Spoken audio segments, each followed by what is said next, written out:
ஜெயஸ்ரீ பாலன். உங்களுக்கு ஜாதகம்லாம் பார்க்கணுன்னா நீங்கள் வந்து jayashreebalan@gmail.com த்ரூ என்னை ரீச் பண்ணலாம். இன்றைக்கி நான் இடும் பதிவு வந்து மிகவும் முக்கியமான ஒரு பதிவு. எல்லோரும் நம்ம தமிழ்நாட்டு மக்களுக்கு எல்லாருக்குமே நாள் பார்த்து தான் எதுவுமே பண்ணுவாங்க. ஏன்னா நம்ம தமிழ்நாட்டிலே தான் ஜாஸ்தி ஜாதகம் ஜோதிடம் அப்படிங்கிறது ஒரு பிறந்த இடம். அதனால் ஜோசியர்களும் ஜாதகத்தில் ஜோதிடர்கள் ரொம்ப குவிஞ்சு இருக்கிற இடம் தமிழ்நாடு. அது எல்லா இடத்துலையும் பரவியாச்சு, தமிழ் மக்கள் எல்லா இடத்துலையும் போயிருக்காங்க.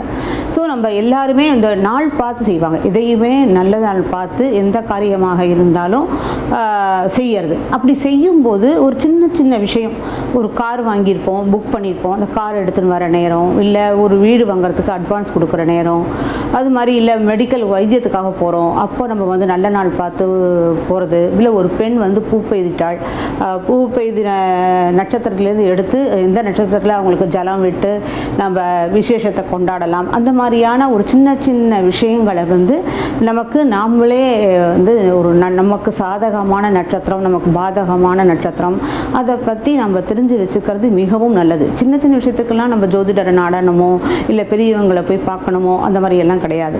சாதாரணமாக நம்ம வந்து ஒரு விசேஷம்னாக்கா சட்டுன்னு கரிநாள் இல்லாமல் இருக்கா, சித்தயோகம் இருக்கா, அமிர்த யோகம் இருக்கா, இதை மட்டும்தான் நம்ம பார்ப்போம். ஆனால் அங்கே போய்ட்டு நம்ம அட்வான்ஸ் கொடுத்ததுக்கப்புறம் பார்த்தேனாக்கா அதில் ஏதாவது ஒரு ப்ராப்ளம் வந்து நிற்கும். ஏன்னு கேட்டேனாக்கா நம்ம அந்த நட்சத்திரத்தை வந்து பார்த்து பண்ணியிருந்தோம்னாக்கா அவங்களுக்கு அந்த பிரச்சனை வராது.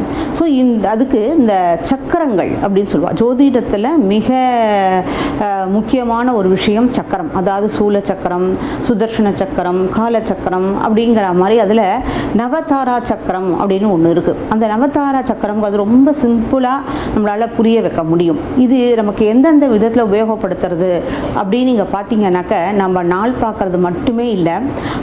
அதாவது நம்ம எப்போவுமே ராசியையும் மெயினாக எடுத்து பார்ப்போம். அதே மாதிரி லக்னத்துக்கும் நம்ம முக்கியத்துவம் கொடுப்போம். அது வெளிநாட்டவர்கள் வந்து அதை வந்து தார சக்கரம் அப்படின்னு சொல்லுவாங்க, நவதாரா அப்படின்னு சொல்லுவாங்க, நவதாரா லக்னம் அப்படின்னு சொல்லுவாங்க.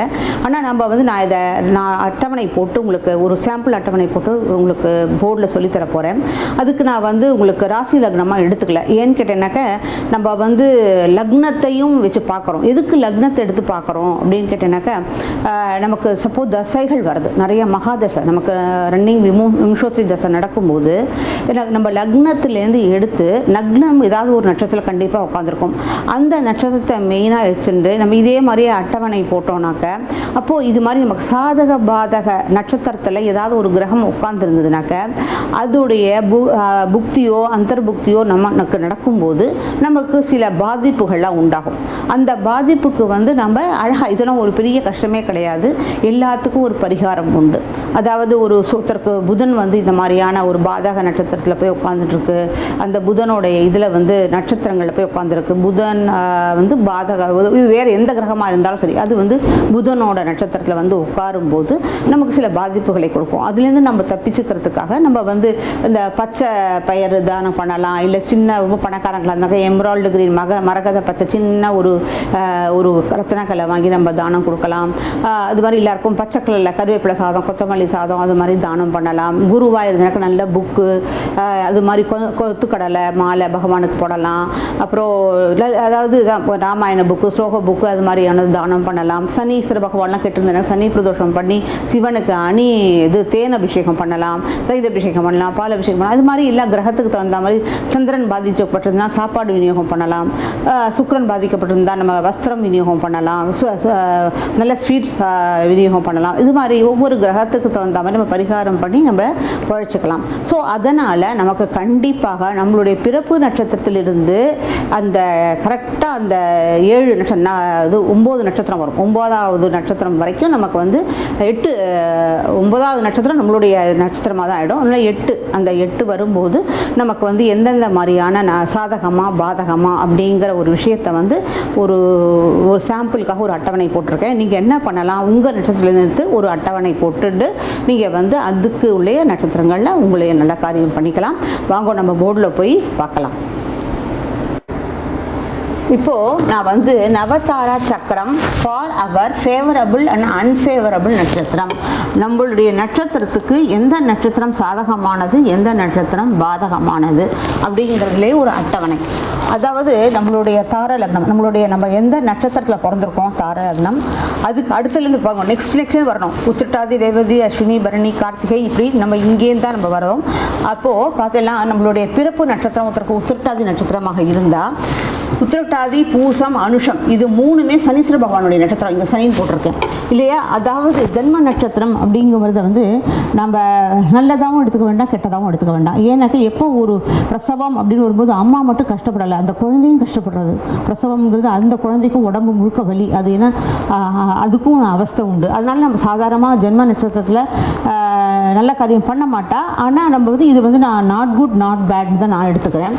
அடுத்தது பார்த்தோம்னா நம்மளுடைய பிறப்பு நட்சத்திரம் ரெண்டாவது நட்சத்திரம் உத்திரட்டாதி நட்சத்திரத்தில் பிறந்திருந்தனாக்க ரேவதி நட்சத்திரம் அவருக்கு சம்பத்து கொடுக்குறாராம், பைசா, வெல்த்.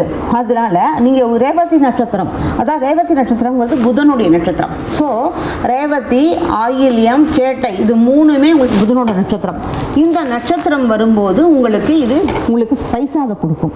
அதில் பார்த்தோம்னா ஆயில்யம் வந்து பாம்புன்னு சொல்லுவா, அதனால நம்ம ஆயில்யத்தை பண்ண வேண்டாம். கேட்டையில் வந்து சந்திரன் அந்த நீச்சம் அடைகிறது. அதனால நம்ம ரேவதி நட்சத்திரத்தில் பண்ணும்போது நமக்கு நல்ல பலனை கொடுக்கும். அப்போது விபத்து மூணாவது நட்சத்திரம், நம்மளுடைய பிறப்பு நட்சத்திரத்திலேருந்து மூணாவது நட்சத்திரம் நமக்கு விபத்தை கொடுக்கும். அதாவது ஆக்சிடென்ட், இது என்ன சொல்லுவாங்க, அதுக்கு ஆக்சிடென்ட்டுக்கு தமிழ் என்ன சொல்லுவாங்க, விபத்து. நமக்கு ஒரு விபத்தை கொடுக்கறது வந்து அஸ்வினி, மகம், மூலம். இதில் என்ன கேட்டால் இந்த மகமும் பித்திருக்களுடைய அந்த இதில் வந்துடுது, மலைப்பட்டவங்க தான் வருது.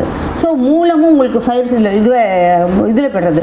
அதனால் அஸ்வினி நட்சத்திரம் இன்றைக்கும் ஆரம்ப நட்சத்திரம், அந்த இடத்துல தான் கேத்து இருக்கார் இல்லையா? அதனால் அஸ்வினி நட்சத்திரத்தில் பண்ணுறது உங்களுக்கு மிகவும் நல்லது. அதனால அஸ்வினி நட்சத்திரம் உங்களுக்கு டேஞ்சர், இது எல்லாமே டேஞ்சர் தான். அஸ்வினி, மகம், மூலம் எல்லாமே உங்களுக்கு விபத்தை கொடுக்க ஒரு இதுதான். அதுவும் நீங்கள் ஜாஸ்தி அஸ்வினி உங்களுக்கு மிகவும் அதிக பாதிப்பை கொடுக்கும் இல்லையா? அது கேதுவோட நட்சத்திரம். அடுத்தது க்ஷேமம், நம்மளுடைய நல்லது, வெல்பீயிங், நமக்கு நல்லது நடக்கும், அப்படின்னு நல்லதாக இருக்கும் அப்படிங்கிறது வந்து பரணி நட்சத்திரம். உத்திரட்டாதி பிறந்தவர்களுக்கு நாலாவது நட்சத்திரம் சொல்லக்கூடிய பரணி நட்சத்திரம் பூரம், பூராடம், அதாவது இது எல்லாமே சுக்கிரனோட நட்சத்திரம். இந்த சுக்கிரனோட நட்சத்திரத்தில் நீங்கள் பண்ணும்போது உங்களுக்கு நல்லதை கொடுக்கும், நீங்கள் நன்னா இருக்க முடியும். அடுத்தது பார்த்தீங்கன்னா பிரத்யாரி, அதாவது பிரத்யாரி அப்படின்னா அப்டாக்கிள், அதாவது நமக்கு தடங்களை கொடுக்கும். சிலத்தை போய் அட்வான்ஸ் கொடுத்துருவோம், ஆனால் அது நடக்கவே நடக்காது, தடங்கள் பட்டுட்டே இருக்கும். ஏன் கேட்டிங்கன்னா உத்திரட்டாதி பிறந்தவர்கள் போயிட்டு எங்கேயாவது கிருத்திகா நட்சத்திரத்தில் போய் கிருத்திகத்திலையோ உத்திரமையோ உத்திரட நட்சத்திரத்திலையோ நம்ம பண்ணினோம்னாக்கா சூரியனோட நட்சத்திரத்தில் பண்ணும்போது, ஏன்னா சனீஸ்வரன் நட்சத்திரம், சனீஸ்வரனுக்கு சூரியன் பகை. அதனால் நீங்கள் இந்த நட்சத்திரத்தில் பண்ணும்போது உங்களுக்கு தடங்கள் தான் வரும், உங்களால் நல்லது பண்ண முடியாது. அதனால கிருத்திகா நட்சத்திரத்தையும் உத்திரம் நட்சத்திரத்தையும் உத்திராட நட்சத்திரத்தையும் தவிர்க்கணும். அப்போது சாதகம், அதாவது உங்களுக்கு அச்சீவ்மெண்ட், நீங்கள் ஜெயிக்க முடியும், ஒரு விஷயத்தை எடுக்கிறீங்க அதில் ஜெயிக்க முடியும். அப்படின்னாக்கா உங்களுக்கு ரோகிணி நட்சத்திரம், ஹஸ்த நட்சத்திரம், திருவோணம் இதெல்லாம் சந்திரனோட நட்சத்திரம். சந்திரன் உங்களுக்கு வெற்றியை கொடுக்குறார்.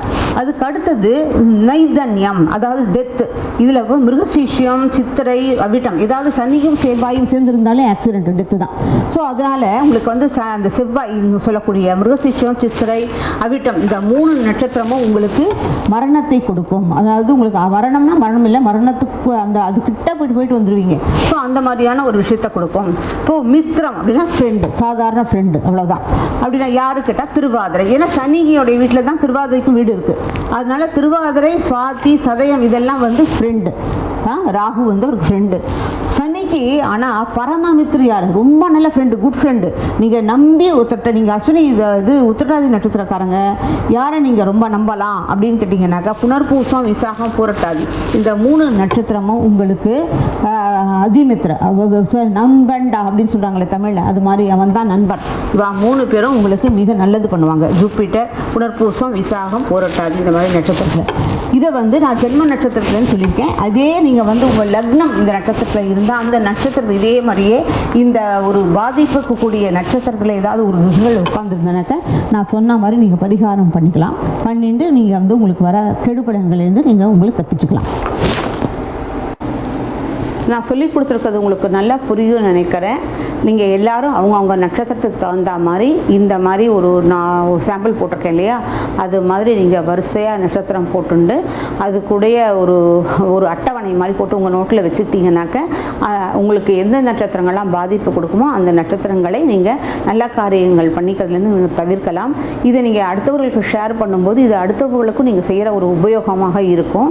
ஸோ நம்மளை ஒரு பாமர மக்கள் கூட சின்ன சின்ன விஷயத்துக்கெல்லாம் ஜோதிடரை நாடாமல், அதுவும் இங்கே நமக்கெல்லாம் வந்து நட்சத்திரம் தெரியாது அப்படிங்கிறவாளே கிடையாது. சின்ன குழந்தைக்கு கூட நட்சத்திரம் 27 நட்சத்திரம் மனப்பாடமாக தெரியும். அதனால் இது சர்வசாதாரணமாக உங்களுக்கு மிகவும் ஈஸியாக இருக்கும், சர்வசாதாரணமாக உங்களால் பண்ண முடிய ஒரு விஷயந்தான் அப்படின்னு நான் என்னுடைய கருத்து.